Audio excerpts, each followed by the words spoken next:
Welcome to Kenton's videos. Enjoy the video. You begin by confirming the basics without wasting time. Open sound settings and set the correct default device and volume. Next, update or reinstall the audio driver from Device Manager or the maker's installer. Drivers often fix codec issues. Once done, swap hardware, try USB versus 3.5 or another headset to isolate device faults. Make sure to mute enhancements and retest. Doing these steps narrows root causes quickly, so you can move to deeper fixes.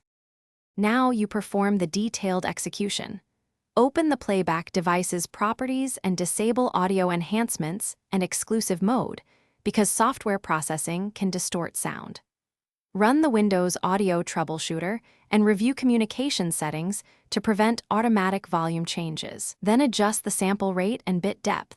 Set 48,000 Hz and 24-bit for most devices, and inspect vendor control panels like Realtek or Waves for extra EQ or effects.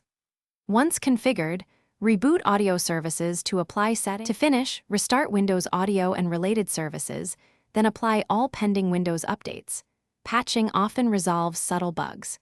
If problems persist, perform a clean driver reinstall or U-System restore to revert recent changes. Make sure to test audio with a bootable Linux USB or a cheap USB sound card to separate hardware from OS issues. If that isolates hardware failure, replace the sound device. One key troubleshooting tip: always try a different user account to root.